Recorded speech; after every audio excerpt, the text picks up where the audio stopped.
Okay. Right. I'll formally sort of start. So welcome along to this session this morning, colleagues. It's a joint session with ourselves, with Din and with Campbell to Kell, where we're going to present our fourth joint report, and this was looking at artificial and intelligence and social housing.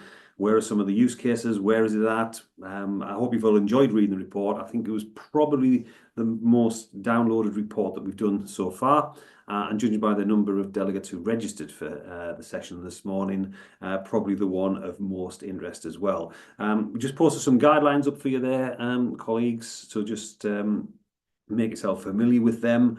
As I say, there's a Q&A opportunity for you to post questions in, but as I say, we don't have sort of the live chat running on this one here at the moment. But as I say, if you haven't already voted in the survey, I don't know if we can just put that back up, Rhiannon. There's sort of survey questions for those people who are just joining us now. I think that would be really useful.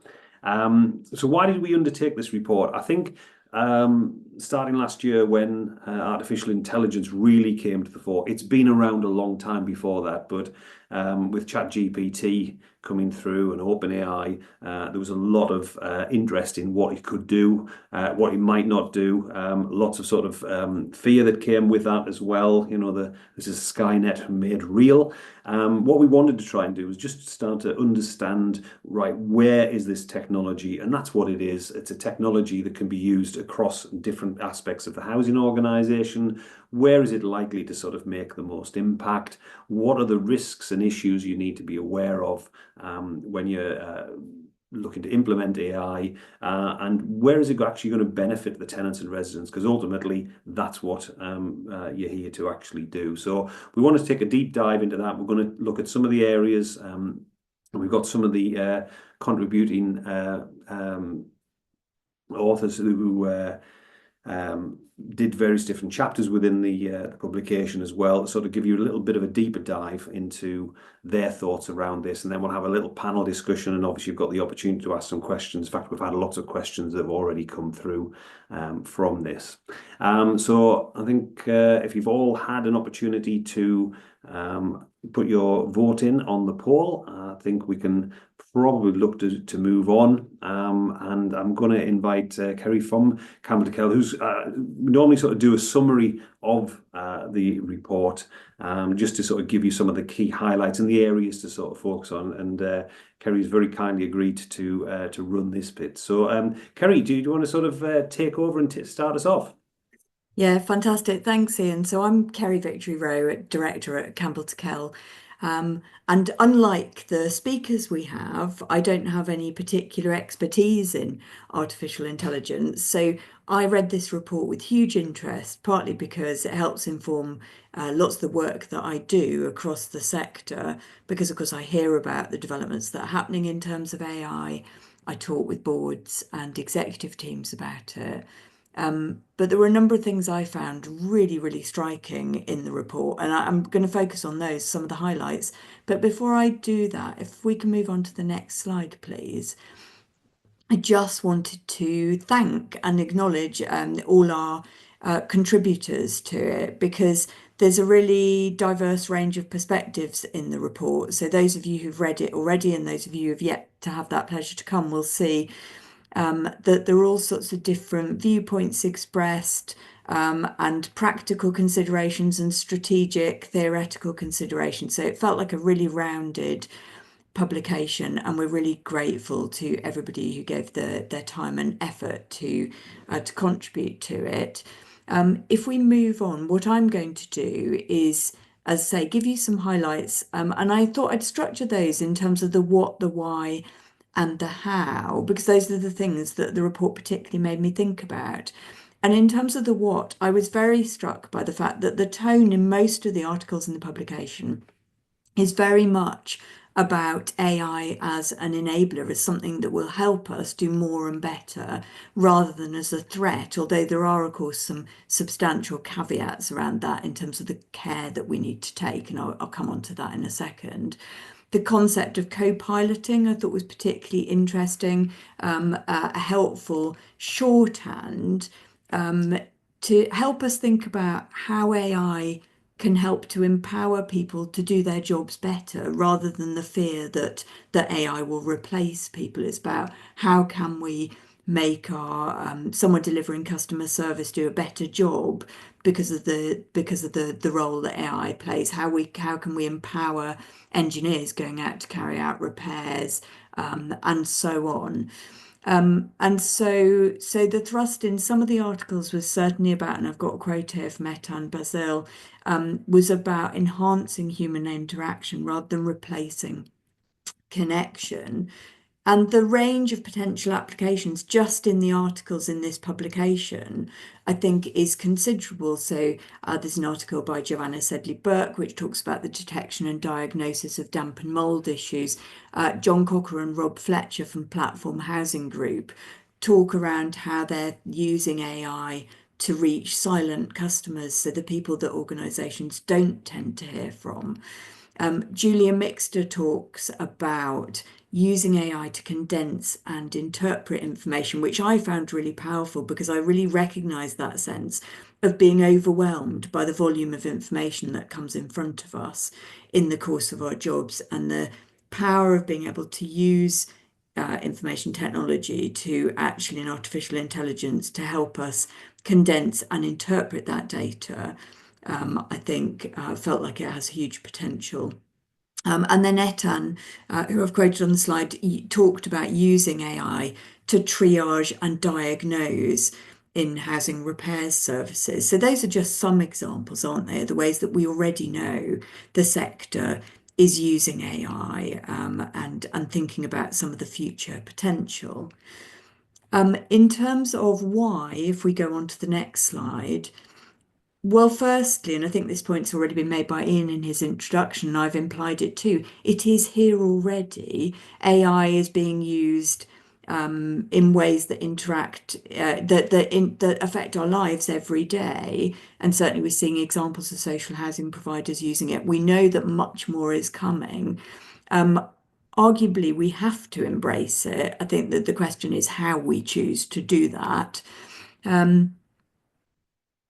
Thomas Lansfield writes in the publication, I think, in a way that really brought home for me the importance of being focused on outcomes and thinking about why, being really important about what it is we actually want to achieve.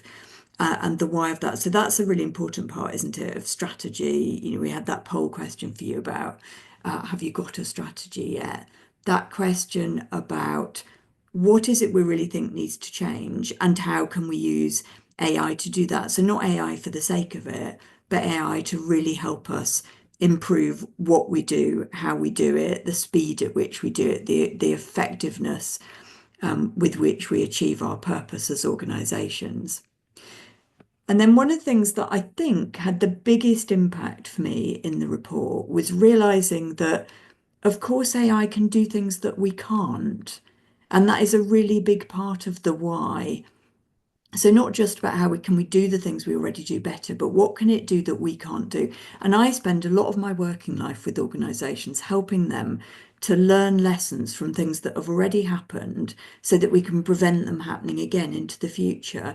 But reading this report, I was struck by the fact that AI can probably help us get to the point where those things don't happen at all because it spots patterns and trends in a way that we probably can't, and so can anticipate and help us put controls in place before things have actually gone wrong.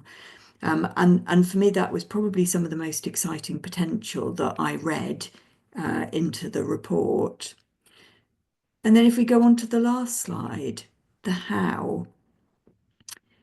This is where Ryan in particular sounded a note of caution. And Ryan's going to speak for us shortly, but what he said is this is exciting and it's going to change the world, but we need to be very careful. And of course, there are a whole host of ways in which we need to be careful, in terms, of course, of how we hold and protect people's data, but of course also in terms of understanding the potential pitfalls and the risks that we might be taking with a technology that I think with the best will in the world we don't fully understand yet, and we almost certainly don't fully understand the implications of using it and of how we might use it. Sam Nutt also very powerfully drew through in the report the how critical it is that we consider ethics. And I was very struck by the way he explained that the data we hold inevitably actually mirrors a world that I think we all know to be fairly unfair in a considerable number of respects. But AI is only going to be as good, the models are only going to be as good as the data that they rely on. So if we have data that mirrors an unfair world, the outcomes that our AI models produce may well in turn be unfair, not intentionally, but the unintended consequence of data that mirrors an unfair world. And I think that gives all of us pause for thought in terms of thinking how we take this forward. And then Julia Mixter, and indeed a number of our other contributors, made the point that collaboration is going to be really fundamental here if the sector wants to do this well. So thinking about how to work together, how to share information, potentially how to share data, accepting all the ethical and legal considerations around that, but certainly to collaborate in terms of thinking and how to drive things forward effectively. So I hope you can hear from that how much I felt this report had given me to think about. I found it absolutely fascinating. I hope those of you who've read it too have done. And now you have, and if you haven't read it, read it, please do. I hope I've encouraged you to. But I think we're now going to have the opportunity to hear directly from some of the people who contributed to the report. And Ian, I'm sure you'll choreograph that. I'll hand back to you. Thank you very much, Kerry. Thank you for that summary there. Yes, colleagues, would encourage you, if you've not read the report, there is so much rich content in there that will help you around that. But what we wanted to do now, as I say, is just have a dive in with some of the contributors to the report. I'm delighted to be joined this morning by Ryan Dempsey, founder and CEO at TCW. A lot of you will follow him on social media. He's not shy of sort of expressing his thoughts and views around this, and particularly as somebody who's working at the sharp end with housing organisations, I was keen to sort of get some thoughts from him. So Ryan, do you want to just sort of introduce yourself and then talk a little bit about your contribution within the report, and then we'll fire a few questions and take it from there. Yeah, perfect. Thank you very much. Yeah, I mean, you introduced me there in terms of my job as the CEO of TCW. I haven't always been in technology, and it's really important for anybody who doesn't know. My past, I'll not do the kind of the chunk from Goonies and go right back to school years, but I am ex-military, ex-police, and I was trained as an electrician, and then was headhunted into one of the largest local authorities, and I managed compliance for that authority for many years. 57,000 properties, 119 high-rise buildings, and I'm in the position I am now because I came up with an idea to fix some of the problems I had there, and then I've been shoehorned into technology. And over the last couple of years, we've seen artificial intelligence go from strength to strength, is probably the right way to put it. But the issue that I've always had, and in the report, I tried my hardest not to come off really negative in regards to AI. And it's really hard because I look at things more towards the standards, the legislation, people's lives, the effects that this can have on getting it wrong. And I thought that needed to be brought to the table. And 2 years ago, when people were talking about AI, everyone's thinking that you were going to have robots sat at desks making decisions and telling people what to do and stuff. And it's so far from that. It's unbelievable. And since then to now, people still believe that it's as clever as it was. That there's never been. There's an effect, isn't there? There's the is it the Dunning-Kruger effect? I think there's a principle where you're told about something, and if you're not fully conversed with the technology, you make assumptions that it's better than it is. And I think that's with AI, because if you scratch the surface when you go into AI, there are many different versions of AI. And in housing now, you have people who are selling those different versions, but the person they're selling it to thinks that it's only one thing, that it's AI. So just to put that on the table, you have kind of like Excel type AI, like rule-based AI, which is the what if factor. So you have let's say you have some data, some financial rent information, let's say, and then you instead of putting all of the logic into Excel and typing in, if this says this, then that says that, you've got an AI model that can do that for you. It'll do that a lot quicker and it'll help out. And that's classed as AI, whereas some people would say that's not AI, that's just clever what if calculations in Excel. But as we've seen over the years, we've seen it transition to the likes of, I call it reasoning-based AI, which is the things like Alexa, or things that is understanding the inference or the context of conversation, and it's interpreting what is being said. But even that has limitations. So even if you have a contact center that calls up and speaks and says something, and AI is listening to that conversation, and then it's giving you an output, somebody's had to define what the questions are. Somebody's had to define what the answers could be to try and limit AI from saying, don't be stupid, or having that such a negative response. So it's not real. Artificial intelligence is something learning and then just running off on it and taking over the world. We're not at that bit yet. And my point in the article, and I'll give you a really good example that I used in a talk I did last week. If you embed AI into your database of resident information, and you then slightly reach out and look at legislation and standards and British standards and housing health and rating system, and you say, right, using AI, start to tell me where I should invest my money to keep my installations up to standard. And let's say you've got Mildred, who's sat in her house, 1 Acacia Avenue, who is got terminal cancer and is going to pass away within the next 6 months. AI doesn't care about that. AI will say Mildred's house is more than 25 years old, the electrical installation, therefore it needs a rewire, and it'll trigger a letter that'll go out to Mildred's family that'll say, we're going to turn your life upside down and we're going to drill through your walls and everything. Whereas a human would look at that and say, now's not the right time. And they're the things that you've got to be really careful about. And I think Etan made a really good point. And I think what he was trying to say is people who are completely against AI doing the things that we need to do in housing will soon be replaced by people who are willing to use AI in housing. And that's the point. AI isn't going to replace people. It's going to replace people who are not willing to embrace it. So yeah, try not to come across negative. I apologize. It's an amazing technology, and it's going to go from strength to strength even more. But just be very mindful and zoom out a little bit and ask more questions around your organization to make sure you get the right. Thanks, Sam. Thanks for that. Right. I mean, so what, if you were a landlord and you're looking to deploy AI across the business, what do you think are the key risks? I mean, you mentioned some there about you've got to have some human intervention. What would you be the key risks that you say, look, you need to be mindful of these? If I apologize for anybody who sells AI. If I went back into housing and was in a position where I could make a decision, I would flip their terms and conditions and I would develop my own. I would tell them that the liability, the indemnities need to be defined by my organization, not yours, because they're a sales organization. What they're trying to do is they're going to tell you all of the great things, and they're going to steer you away from the liabilities and the fact that it's going to make some wrong decisions. And I think you need to be mindful of that. And I definitely would. I would be putting my legal team in there saying, I'm not signing their terms and conditions. I want us to develop it so that we can control any potential risk on that. And so I mean, you mentioned there about the different types of AI. I mean, how transparent do you feel are the current AI models and how they're actually trained?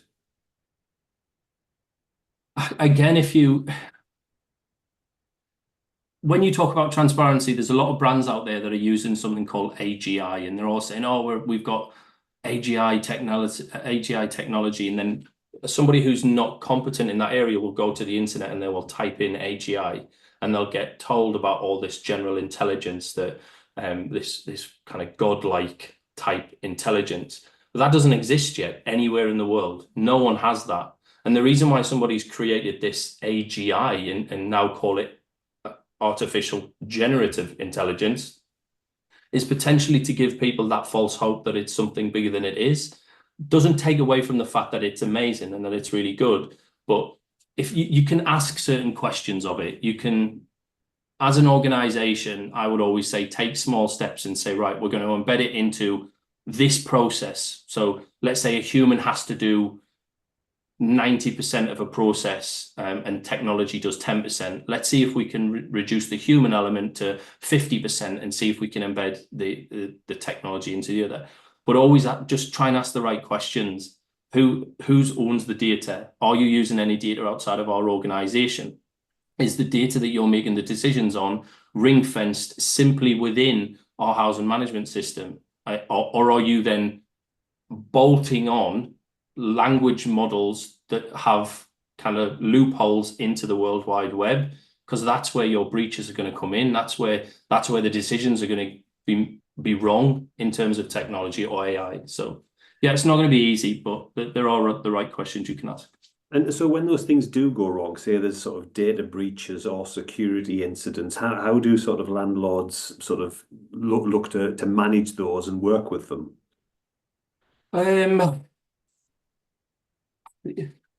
You'd have to, so there's a standard, the ISO 42001, although it keeps getting changed and added and changed.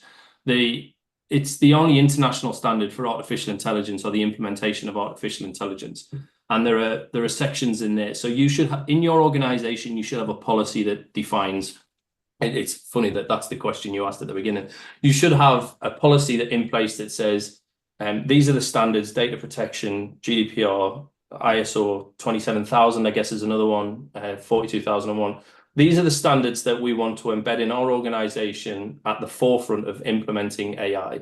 And in that policy, you should define that if it goes wrong, there needs to be a defined step process. Let's say we've identified there's been a breach. Everything needs to be switched or locked down at that point. And then there needs to be, I don't know, transparency from the company that's providing that AI to let the client know. It's just same as GDPR, isn't it? It's the same as the data protection. That's all I'm doing now is defining that process. So if you have an issue with that, it's exactly the same with AI. And I mean, you obviously you lead in the field of sort of compliance and managing compliance around that. Do you ever foresee a time when AI will be able to take over a large majority of that from humans?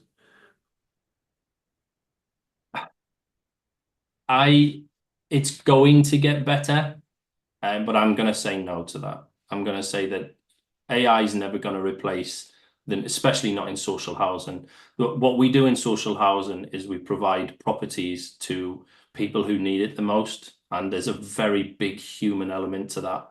And if we are in a position where we're sitting here thinking, let's try and automate that, it means we've got absolutely no compassion or empathy for what the service that we're trying to provide to these people.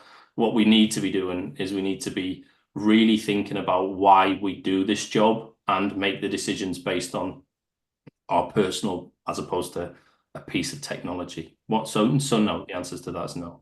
Okay, thanks for being definitive there, Ryan. And we'll come back to you when we do sort of the panel sessions. So thanks very much for that. We're going to move on to the second contributor now, which is Joe Sedley-Burke. Joe, I think we wanted to talk to you about sort of AI as a lifesaver and some of the transference from sort of other sectors and things. But do you want to sort of kick us off about your contribution? Yes, of course. Thanks. Joe Sedley-Burke. I'm an associate consultant with Campbell to Kell, but I also work outside of housing. I'm currently working with Essex University and Innovate UK on an AI and machine learning project.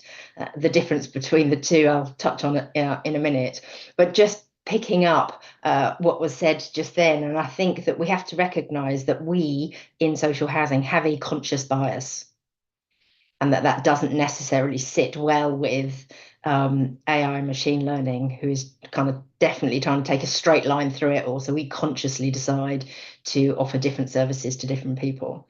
But the report from my perspective was, what can the sector learn from other areas? And working with Essex University, they have had a massive project which has been looking at skin cancer. And for me, the link between the ability to read images, so for damp and mold, and skin cancer is so aligned. I think that as a sector we should learn from it. So it's about taking all of those images, and within the UK and Europe there are hundreds of thousands of images of well documented and diagnosed cancer from skin cancer.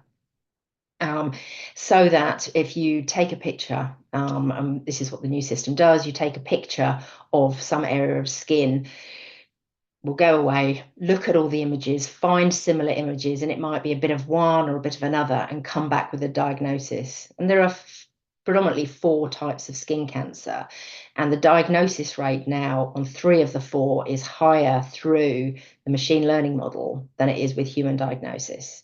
The 4th one is lower in both areas, but very much aligned, and they're hoping to bring that forward. And for me, that, you know, we can't decide necessarily whether something is resident initiated from a damp perspective, whether it's lifestyle or if it's property, it's a type of property.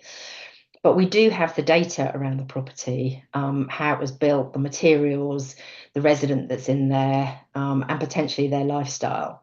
And if we look at the energy that they're using, bring that data together, you can go out, reach weather forecasts. If you look at particular areas of Scotland, they know, you know, when they're going to get good and bad weather, the temperature of the property.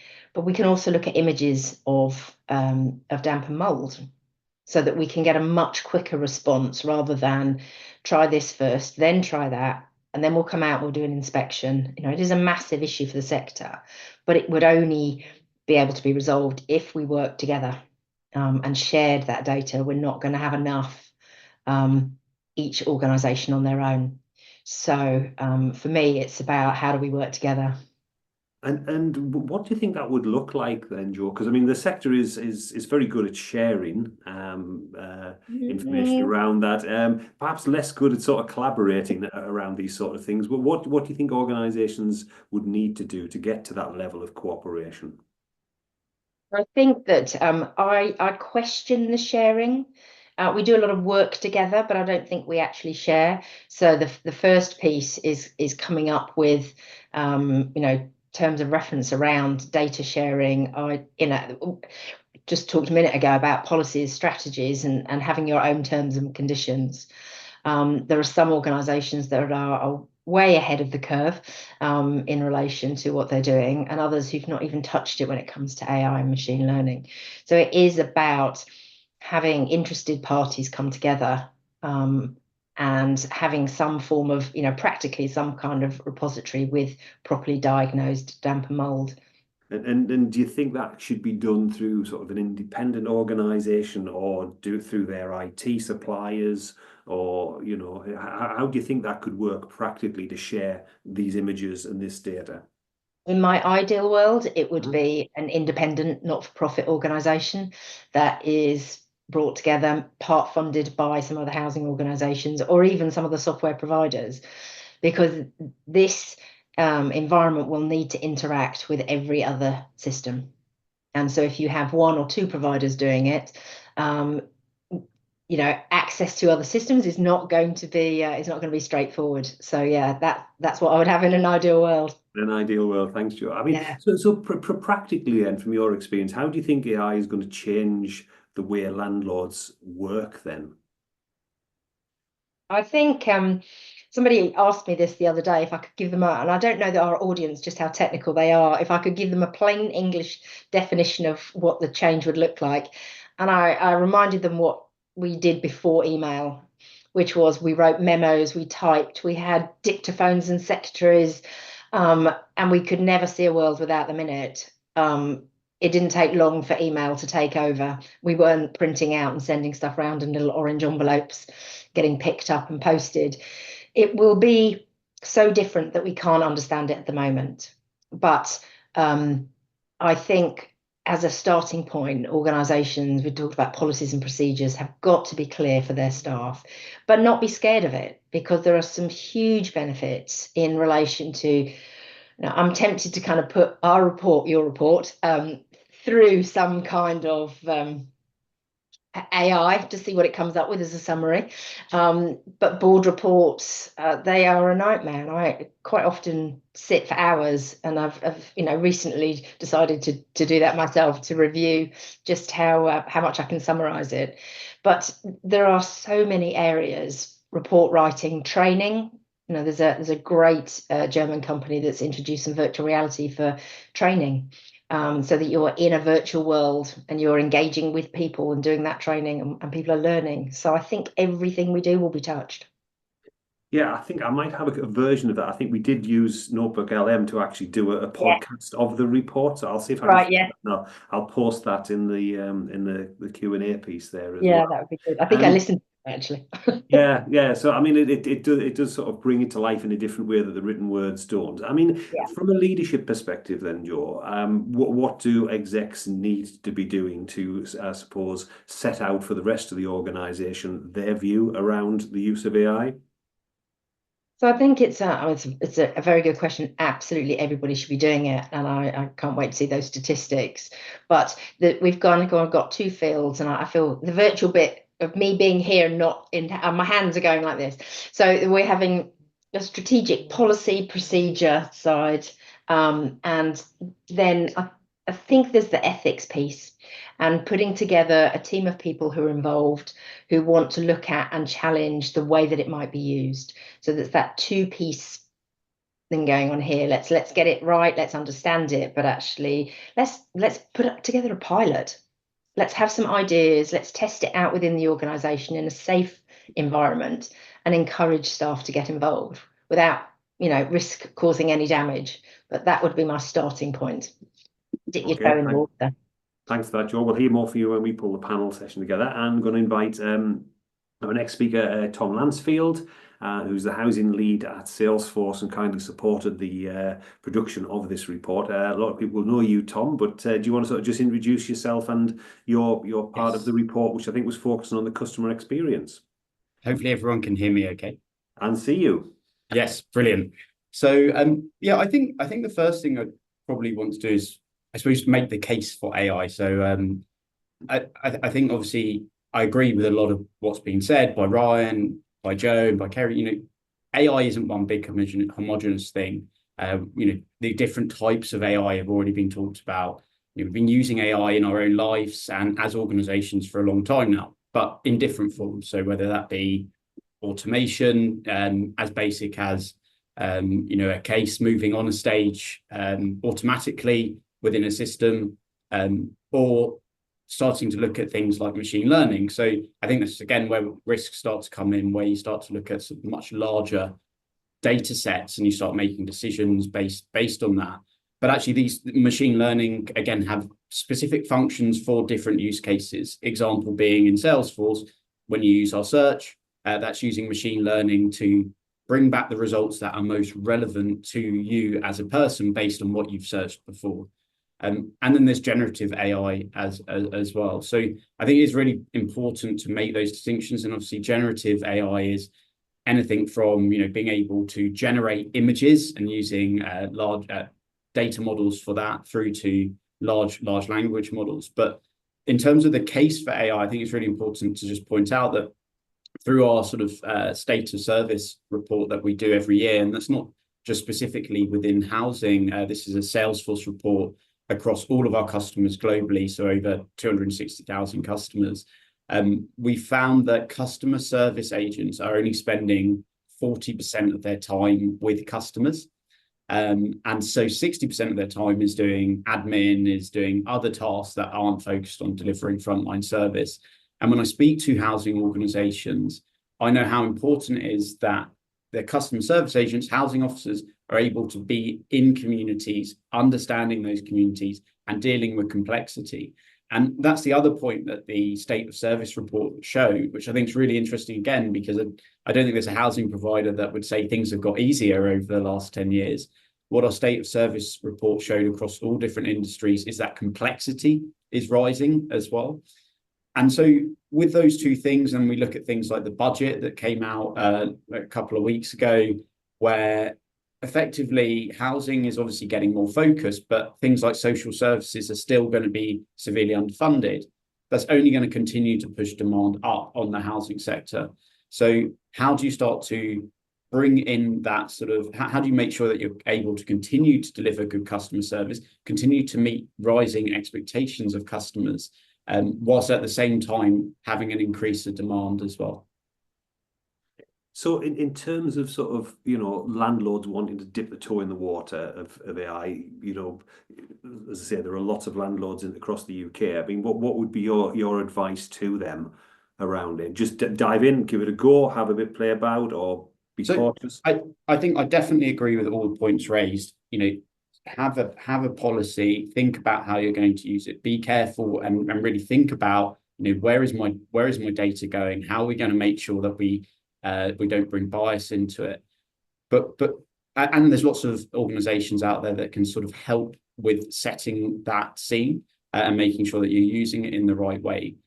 But don't also stop yourself from starting to think about how you use it. So the way that I think is a good way of laying this out is to start to think about what are the things as an organization that we could just do without doing? What are the things that no one likes doing that would be really good just to automate?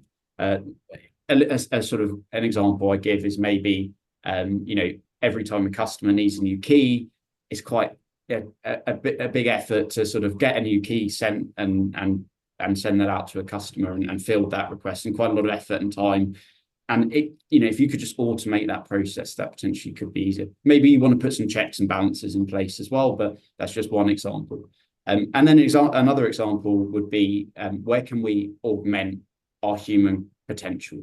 So we have a program called the Commons for Affordable Housing. So we're talking about collaboration earlier, where we get our housing providers together to solve common challenges together. And one of the work streams at the last program was how can we start using generative AI with complaints and building a prompt library so that organizations can really easily summarize vast amount of information about a customer, whether it be all of their previous case history, complaints, to give complaint handlers a very quick view of what's happening at this customer and how do I best serve their needs.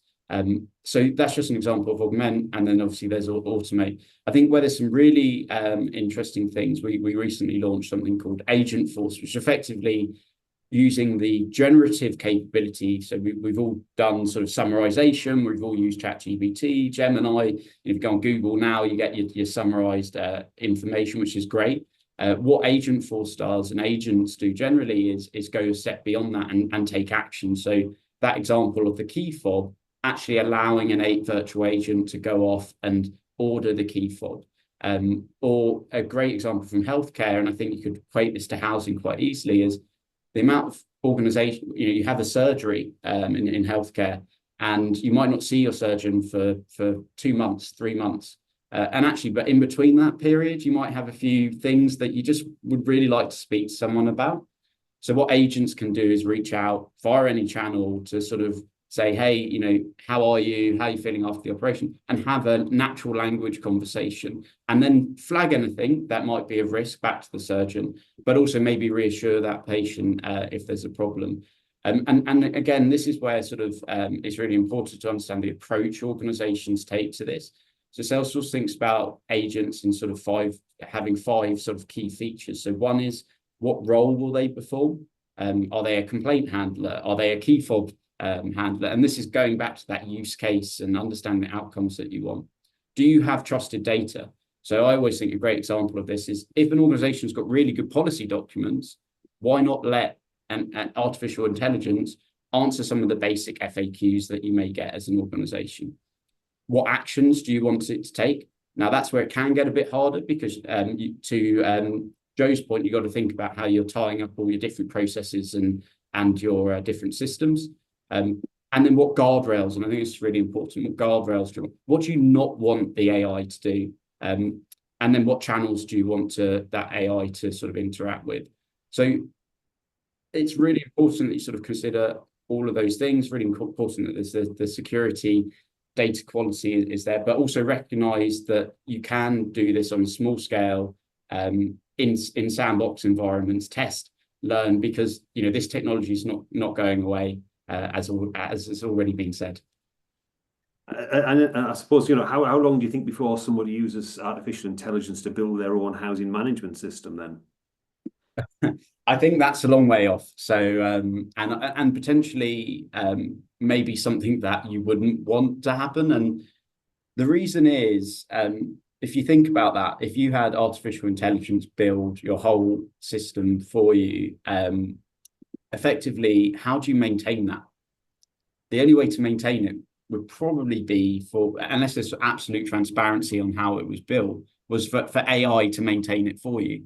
So all of a sudden we're sort of outsourcing the way in which housing management systems are developed, and there's risks around that. So if you think about the cost of doing that as well, so that could be astronomical if you don't understand the amount of throughput, because these large language models, they all work with consumption models. So understanding the cost, how are you going to wrap the security into that? Having said that, then platforms like Salesforce does have capability to be able to have natural language conversations with to be able to sort of create functions and features, and workflows, but that has a review process with a human as well. So I think we're quite far away, and also sort of scares me the thought of having a complete system that's running a housing organization by AI. I think there's a lot of complexity and risk there for sure. So yeah, I don't think we're close to that, but we're certainly close, and already are seeing customers start to sort of use AI and generative AI in these like use cases that are high impact, that help the organization reduce demand in certain areas so they can focus on the things that are most important. Okay, thanks very much for that, Tom. So I'm going to sort of bring everybody back in together on the screen. So Kerry, Joe, Ryan, if you want to sort of switch your cameras back on there. We're getting lots of questions coming through on the chat. So I'll take some from there, and then we've been sent through some previously when we asked you to sort of register. We'll take the first one in order. So Jared Norton from Wandles asking about, do you recommend having a dedicated AI policy or include this in existing data protection policy? I don't know who'd like to sort of pick that one up. Perhaps Kerry, can I come to you? Yeah, sure. I think what I would say is that it matters less where it is than what it covers. It's making sure that you've thought across the breadth of the consideration. So data protection is obviously part of that, but there are a whole host of things that you've got to think about, including the different risks, how you're going to manage them, the cost of what you want to achieve, the ethical considerations which go beyond legal data protection considerations to, the sorts of things I touched on when I was doing my introduction, and that we've got good information in the publication about. And skills, and what this is going to mean for the business model of the future, and where you want to prioritize things, the various trade-offs that you're going to make. So there's an awful lot to think about here, isn't there? Some of that strategy, some of it's policy, some of it's process stuff. So as I say, I think I would urge organizations to just think hard, give time to what are the various things we ought to be considering here, firstly, and then think about, well, where should we document them? Because the likelihood is it needs to span a variety of the policies and processes that you've got in place across the organisation. I think it was Joanna who said, AI is going to touch on everything that we do. Absolutely, yeah. And any of the other panelists sort of got a view around that in terms of AI policy? I think you've got to harmonise it, haven't you? It has to be harmonised. You look at every British standard, you look at the Health and Safety at Work Act 1974. That document is the overarching document, but every other standard around the work that I do is harmonised to that. So you open up the wiring regulations, and I think in there's probably over 1,000 references to BS 5839 electricity continuity regs. So I think harmonizing anything that you develop in your business to make sure that we're all not working in silos is a really important thing. I think also in consideration in relation to the EU AI Act, which is obviously, if you're working in Europe, you have to adhere to, but as a very kind of basic starting point, understand it, and then kind of go from there. I think from my perspective, any policy strategy, whatever you want to call it, will need to be dynamic. And we're not used to having a dynamic document that grows and learns as we do. So it is, it is an AI version, basically, because it will need to constantly change. I mean, when we did this report, Ian and I were talking earlier, that life has changed so much, even in the last 3 or 4 months. There are amazing examples of where technology is being used. And I didn't know if Tom was going to mention the augmented reality you've got in the Salesforce head office at all. Oh, I don't know about that. Oh, do you not know? So you've got augmented reality. So when people go to your head office, they can go around, and if you go around with your mobile phone, you can see, and it's part of the induction into the enormous head office that you've got, so that you can feel more familiar, and your little characters go around, and Oh, nice. it's just I need to try that out myself. Thank you. You need to pop over there and have a look. The point I was actually going to make on this is I don't think this is something the housing industry should try and do on its own. And to your point, Joe, look at the legislation that's coming out of places like the EU, but also look to other industries that are probably at the more bleeding edge of this, so that because they'll understand the risks and maybe have a slightly different risk appetite, but at least you understand where the boundaries are as well. Okay, one of the questions we got asked ahead of the session was, is there a risk that artificial intelligence will exacerbate digital exclusion for tenants who've perhaps got low technical literacy around this, and how do we manage that? Joe, could I sort of come to you from that perspective? How do we manage that whole digital exclusion? Because it's not just around AI, this, is it? No, it's not. I mean, I think digital exclusion will or has been a massive issue and will continue to be. And this is about knowing your residents. This is the people side of it, understanding who's using your services and the method that they're using it, and not shifting to purely online activities, and making sure that you still have people. As much as you can have the most amazing chatbot, we still need people. So it's that balance and understanding the profile of your residents. And looking at the support that you're giving in relation to those residents. But there's work that you can combine. So if you're looking at older or vulnerable people in a property, so they may not be able to look at the digital policies, but actually supporting them in their home using technology could save an absolute fortune on adult social care. So the flip of that is helping somebody stay in their home and be supported. I'm just flipping it slightly for you. Now, I can see Kerry moving. Yeah, I think it's Ian we've lost. So Oh, okay. I thought it was we carry on? Yeah, absolutely. I'll come in. I was going to say, I mean, I think there are ways in which AI can support service delivery that don't require direct engagement from customers.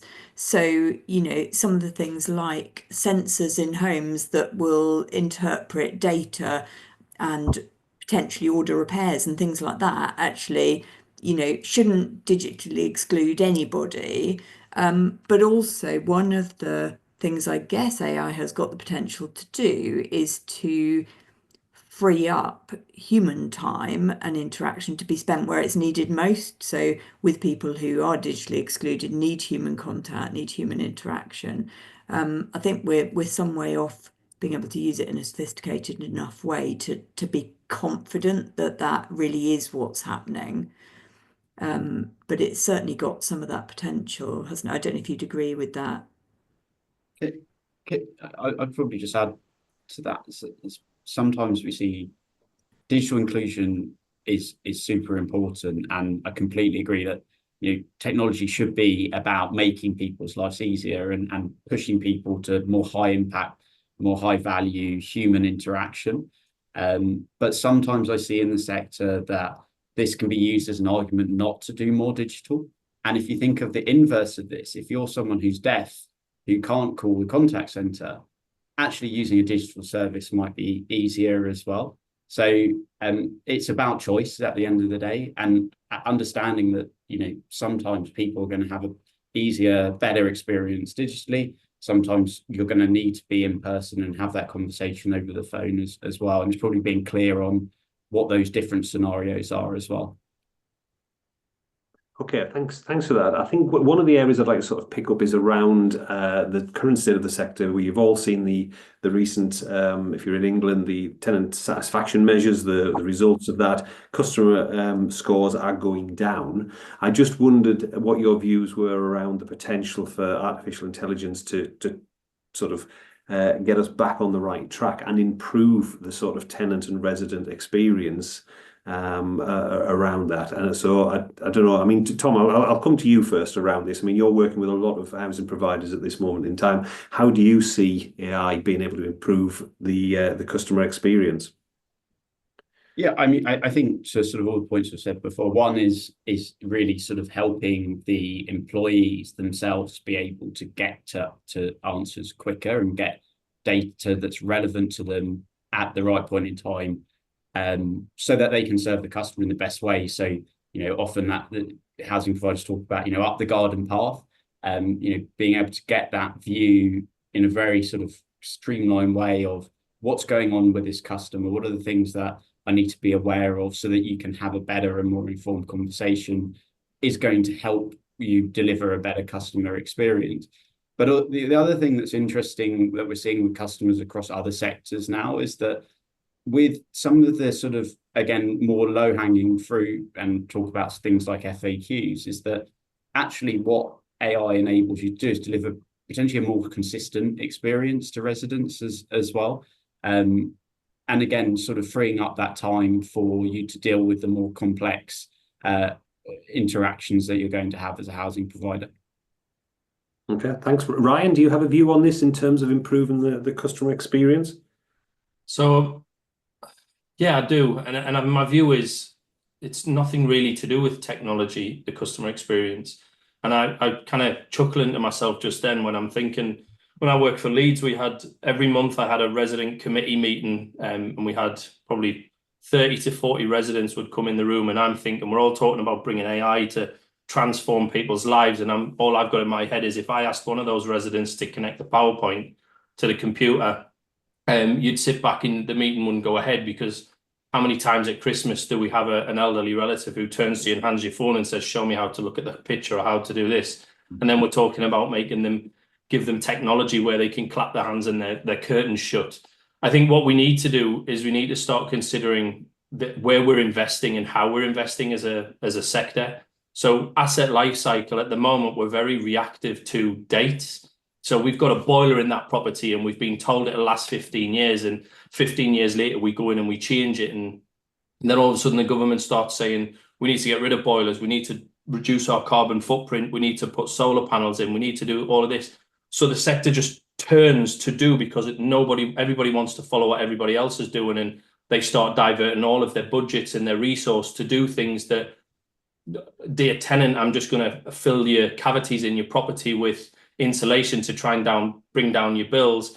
They're seeing their next door neighbor getting a brand new kitchen, and unfortunately, whether we like it or not, how a resident engages with us as a housing sector is how much they feel they're getting out of us.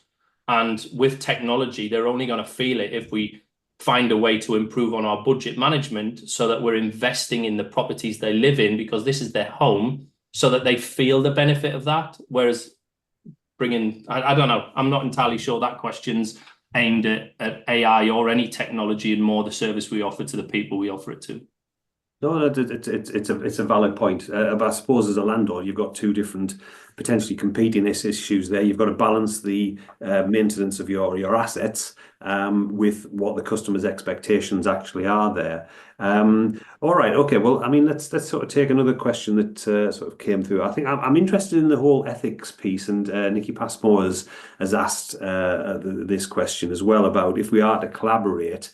You know, how does that fit with sharing information on tenants, for example, photographs of the inside of their properties and that? So I just wondered, Kerry, in terms of the sort of the ethics of using artificial intelligence, you know, what do you think the issues are? Yeah, I mean that one is certainly a very good question, isn't it? You know, if you let's say you had technology in the home that's sharing pictures of what's going on, how would that work alongside the fact it might capture people, it might capture personal information, think clues to people's identity and so on. So there are all sorts of practical questions, aren't there, to ask about how you manage this sort of technology ethically. I think there are some much bigger questions too. And as I said in my introduction, I was really struck by Sam's article because I have to say I hadn't fully thought those issues through. We know that AI will only be as good as the data that it feeds on. And we know that as a sector, we've got issues about our data, which are largely, or have largely to date, I think, in the sector been talked about in terms of completeness, accuracy, integrity, so joining up across systems. I don't think we have talked much about what mirror does that data hold up to our world and to our sector? Does it reflect an unfair world, not just at the sort of macro level, the wider world within which we operate, but does it reflect biases within the way that the social housing system works, within the way that individual social landlords have operated historically? And if we find that that is the case, how do we address that? How do we change the data sets we hold so that they generate fairer outcomes when they're used through AI to deliver, to shape service delivery or the future quality of homes, or even, we haven't talked much about AI and decision making, and I think that is coming, isn't it? How do we, Ian, I think you touched earlier on the fact, we're using now things like podcasting type AI to present reports. Well, the way in which that might shape decision making is interesting. So I think there are a whole host of ethical considerations here to which there are not easy answers, and they need to be worked through pretty quickly, actually. Accepting the point that was made before about evolving policy, it's not going to be okay, is it, to come up with ways of working here and review them in a year's time and sort of check on how we're doing. This stuff is changing every day. So my view is those conversations about ethics need to be held pretty urgently in organisations and on an ongoing developing basis. Okay, thanks. Well, I mean, Joe, you started all this with the discussion around sort of collaboration. You're working with the health sector. There's a lot of talk about the health sector records being put into one place, so there's one version of that. What's your thoughts about where housing should go here? So I was just looking at the questions in the chat, and I think there might have been some slight misunderstanding. I wasn't asking for a regulation in relation to the data, but common images. I think that, I mean, for me, I talk about the sort of the 7 points of ethical considerations. Can I just quickly go through them, or would that be? Yeah. Fire away. So we're looking at bias and fairness, and I haven't got answers to any of these, but there's kind of bias and fairness in relation to what are you doing? There's the privacy issue. There's transparency and explainability, because we'll never fully know what's going on, but where are we with transparency and explainability? The accountability piece within organisations is very natural and fits within the housing sector. We're quite clear about where accountability sits normally. And then what Kerry was talking about the autonomy and the human control. What's done automatically? Where do we have human control? There needs to be an inclusion around job displacement and the economic impact. We are social landlords. We're out there. Our staff will be feeling anxious and concerned about what the impact on their job. So put it out there. The security and safety of that data and the long-term societal impact. And I think that any work that we do, they're the 7 areas that we need to be looking at and kind of bringing ourselves and questioning ourselves as to what we're doing around them. Okay, thanks very much, Joe. I'd like to sort of try and get colleagues, give them some help around building the business case for AI, because again, we've got sort of potentially 2 competing views. You've got those who are saying, look, we don't need to be an early adopter or a fast follower on this particular thing, so let's just wait and see what other landlords actually do. And then you've got others now who are absolutely diving into this at sort of full pelt. So what do you think are the key components for building a business case for artificial intelligence? Ryan, can I come to you first in terms of if you were looking to build a business case within a landlord, how would you be approaching this? I'd definitely split down the different work areas within the organization. So we'd have the finance teams, the asset, the voids, the responsive repairs, cyclical maintenance, investment, aids and adaptations.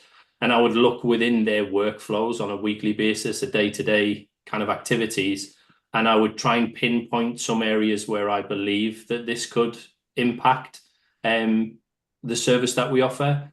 We've spoke a lot about kind of chatbots and augmented reality around responsive repairs, and I think that's just an easy go-to where you can have a tenant calling up and saying I've got a leak to my bath, and then have AI suggest some SORs to try and, if the process to raise a repair in your housing management system takes 15 clicks, how can we get that down to 2 clicks, and how much saving is that going to be for the organization? So I think first port of call is to try and understand each department in the business, and then drill a bit deeper into those departments and see where, because you might do that exercise. It could take a few months to do that exercise with all of the leads, and then realize that AI at the moment in your business will only kind of help in a really small part of that. Whereas some others might have that completely boxed off, and AI will transform every single department in some context. So that's where I would start. Okay, thanks, Ryan. Tom, I mean, obviously you're working with lots of clients. You mentioned that your Commons group is sort of looking at something like this. What have you got to contribute to on this? Yeah, just quickly on the ethics point. So Simon Parker at Home Group says AI can shine the light on where data has bias and toxicity as well. So if you can do it in a safe way, it can be a great way to show where the bias and problems are with your data as well. So just wanted to add that. In terms of getting value and business case, the first thing I think is this requires different types of skill sets. This isn't IT, a very technical thing actually in terms of creating the business case or understanding how it works. Yes, you need those skills, and you need to make sure you've got the right security in place. But actually, from a business case perspective, people like business analysts become absolute gold. Because what you're really wanting to understand, to Ryan's point, is those different processes that currently are taking lots of time, maybe impacting customer service, that you can start to use AI to accelerate. And I always like to think about the value grid of, how much value is this changing this particular process going to give us versus effort to implement that change as well. And then you can start to see, okay, where's the low-hanging fruit here, and where are the things that are going to just take a bit longer because, in the case of AI, it might be because we've got unconnected systems and our data's bad. But I think the other interesting thing is that the way in which AI works is that you create it using language itself. So again, this goes back to the skills that you need to work with AI now is changing. The types of roles that you're going to need as organizations are changing. You often talk about the prompt engineer. That's a very different skill to someone who's been working on databases for 20 years. So just having that thinking around what skills you need as an organization going forward is going to be really important as well. Okay, thank you. Yeah, Joe? Yeah, and I just want to add that I recently came across, and I love technology, and so I don't want people to think that I don't want the tech companies out there to benefit from it. But a new build property, imagine this: we're building, we've got enough challenges with working with contractors and workforces, and they have cameras on site, as most sites do, and they are recording it and they're matching it against the program plan. So every week the plan gets updated. There's progress. There is no arguments as to who did what, in what order, what trades are going on. It has reduced disputes over payments. It's reduced trades going in the wrong order. I mean, it is phenomenal. It is absolutely amazing. And it's using AI because it's got the video. It knows what this week one looked like. It knows what week 2 looked like. It can compare it against what's in the plan of tasks to be done. So, there are some amazing things that can really help housing organisations, particularly those that are developing. We haven't touched on 3D printing yet, but yeah. No, I think it's interesting. I mean, you've prompted me in terms of we did a session back in September with Danny Forston, the Sunday Times Silicon Valley correspondent, and he was sort of pointing out that the fact probably by the end of this year there will be more bots talking to bots on the internet than there are humans actually they're surfing that, and those bots will be solving problems. So your home insurance, your personal bot will be talking to your home insurance bot, solving out a payment query and things like that. So it's all rapidly going to be sort of taking shape. So it's going to be interesting to see how that happens within housing. I just wanted to sort of just ask the panel in terms of, I suppose, give delegates an understanding of where AI will be best utilized and actually where you should leave AI alone. And I know you've given some examples around sort of the human empathetic sort of cases, the complex sort of cases around that. But I just wonder if you had any thoughts whereby you're excited where AI can be used and where you would think, tell you what, no, let's just sort of leave that. Kerry, can I sort of come to you? Where do you think we should be looking and where we think we should be pausing? It's a really interesting question. I think I'd be inclined to think of it more in terms of quick wins and the things that are going to take more thinking about and take longer. And you can already see the extent to which AI is coming in terms of transactional things within organizations, simple queries. You can see the potential around interpretation of policy, channeling that to people who've got to answer questions about it and so on. So you can see all of that. Some of the things that, for example, Joe was talking about using AI to diagnose, using it in a more sophisticated way to interpret things that are going on, I just think are likely to take longer to get right. And some of that is around the sorts of considerations that we've talked about, like ethical considerations, but also to the practical considerations of cost and working out how to make this stuff happen is just likely to take longer. So ethics in terms of the what things that we shouldn't touch. I think it's got to be ethics that points us towards that, and really careful ethical consideration of where we might cause damage. Because I think one of the things that this has made me really reflect on is if we don't get that right, we run the risk of exaggerating existing problems, actually making things worse, making inequality worse, for example, making divisions worse. And that has to be considered really, really carefully. So the areas where there is greater risk of that, I think, are areas where I would be inclined to go more slowly. Okay, thanks. Ryan, where would you be diving in and where would you be staying outside?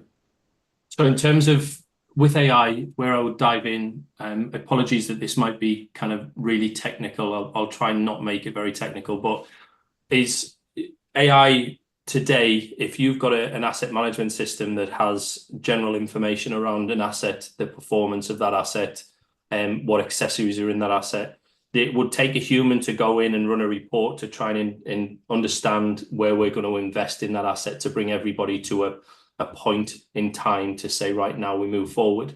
Whereas if you put an AI model into that and just list that, somehow link it to standards and legislation and say to it, as an organisation, we have £1 million to invest in our asset next year.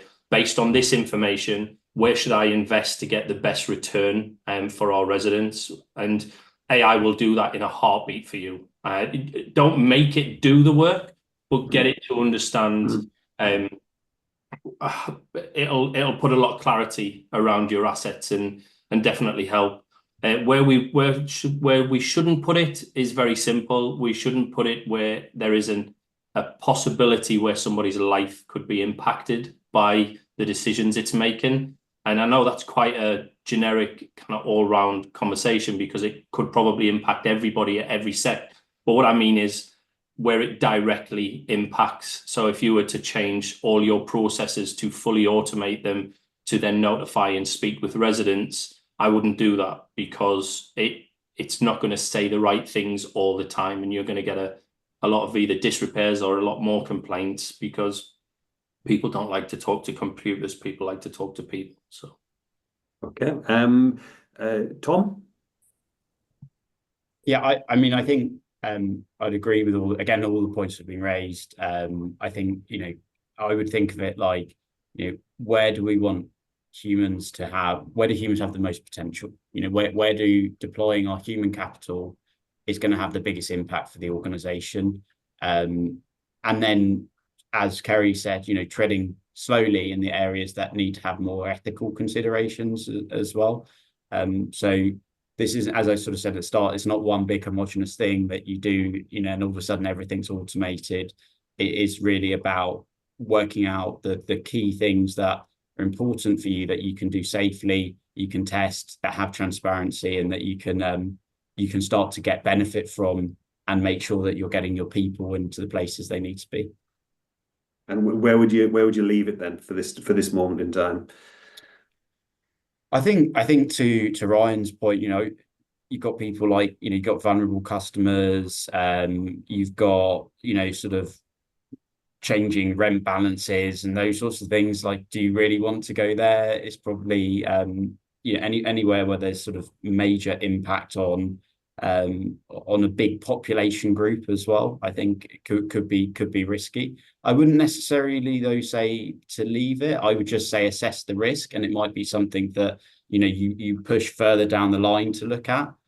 Because actually, again, the technology is moving and adapting, and things like bias and toxicity detection are things that are built into some of the platforms as well. So you can start to understand those things. So don't disqualify it, but certainly there'll be things that you'll have higher sort of impact if they went wrong, that you'll think, okay, let's just park that for now, and let's see some other industries have a go at that first.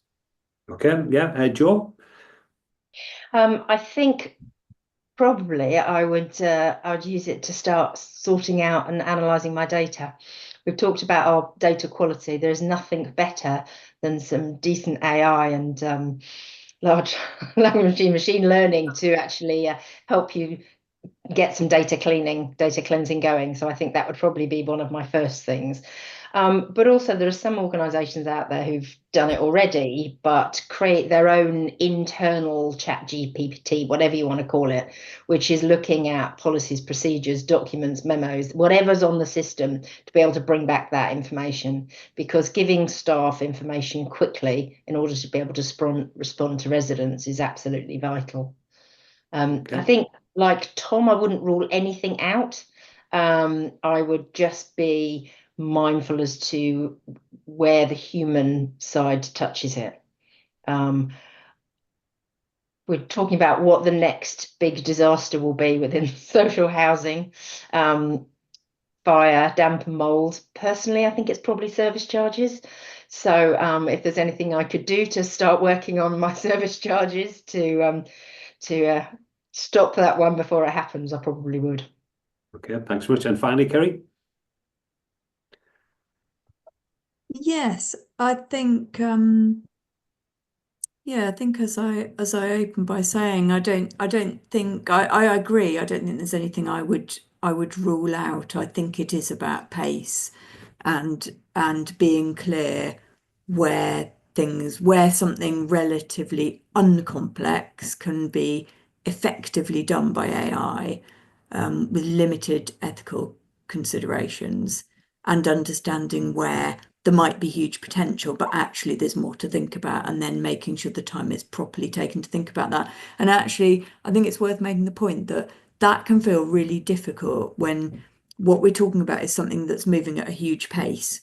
Because it can be really easy to feel, well, we're going to be left out, or we're going to be behind the curve, or we need to do it now because it, to be at the forefront of innovation. And on the one hand, that's fantastic, isn't it? To have that energy and enthusiasm and pace and want to take the organisation racing into the future. But the risk is, of course, that comes along with that is that you don't think things through properly. And while in some areas that's exactly the right approach, and you're just willing to fail and learn from it, and that's a great approach, isn't it, to developing and growing organizations, where there are potentially very serious human consequences, that isn't necessarily the right approach. So it really will be understanding, as far as you possibly can, what could the consequences be here, intended or unintended, and how severe could those be, and what does that mean for us in terms of pace, and where we decide to roll this out quickly and where we decide to take a bit longer. Okay, thanks very much, Kerry. Rihanna, I don't know, is it possible just to sort of, as we come to the end, just share the results of the poll that we did at the beginning in terms of where colleagues are at with the AI strategy around that, and just see what, there you go. I suppose as you would expect.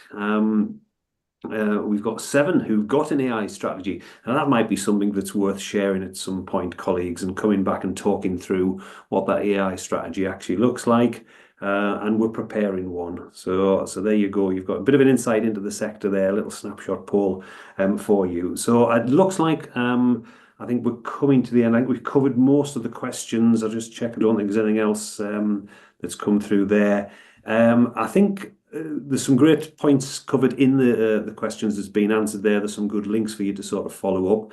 I think just to sort of summarize, before I do some thanks from my perspective, I think you're not going to be able to put this genie back in the bottle. You know, I'm sure a lot of you are using AI already in your personal lives as well as in what you do at work. So it's only going to be something that's going to evolve. I don't think it's something you're necessarily going to be able to stop people actually using by, in the same way you can't stop people setting up their own spreadsheets across the organizations and all the chaos that causes, as we know.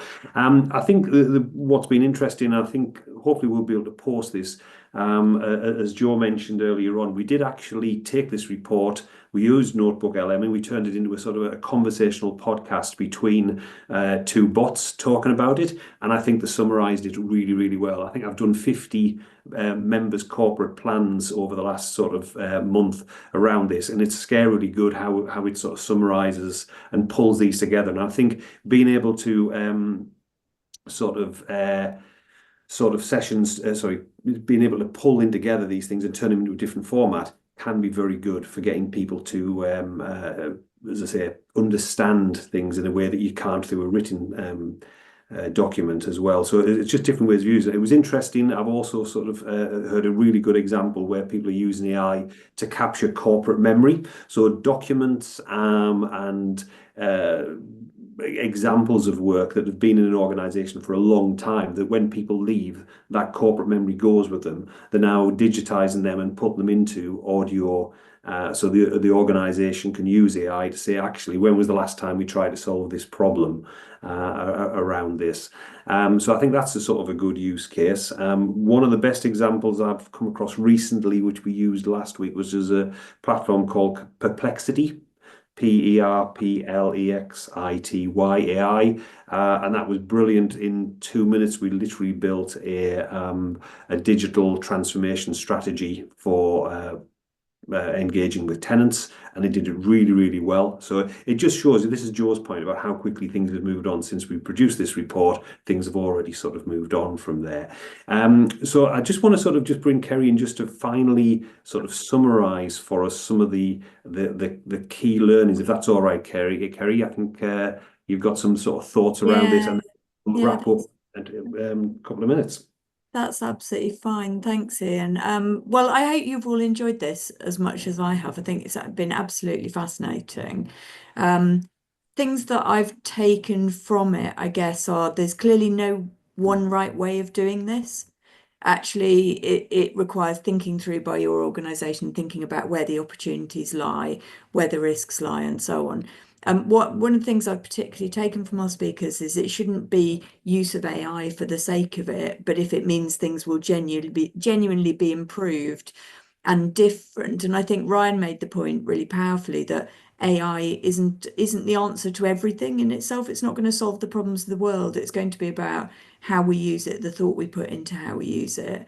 And understanding the full potential across the organisation. So where it will help, where it won't, that will be different for every organisation and different at different points in time.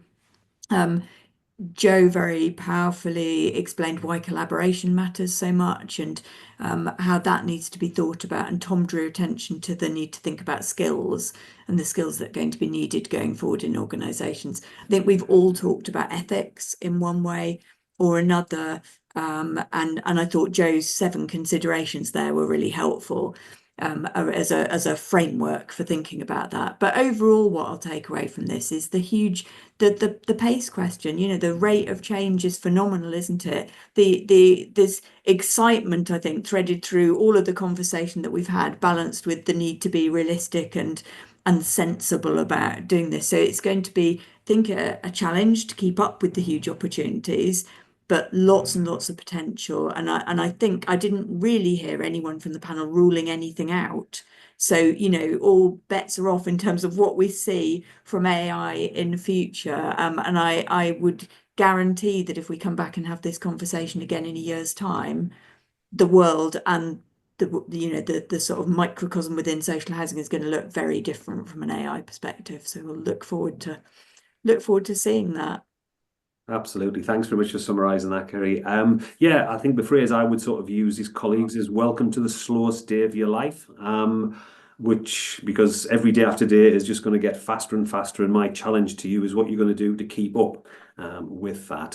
So I hope you've enjoyed that. As I say, we try to cover as much as possible. As I say, it's a report I hope you'll keep coming back to and referring to. No doubt we will come back and revisit this as an issue going forward. But really just thank you so much to our panelists, to Joe, to Ryan, to Tom, to Kerry, to our colleagues at Campbell to Kell who helped us pull all of this together, and to yourselves for asking all of those questions. I hope you've got most of the answers for that.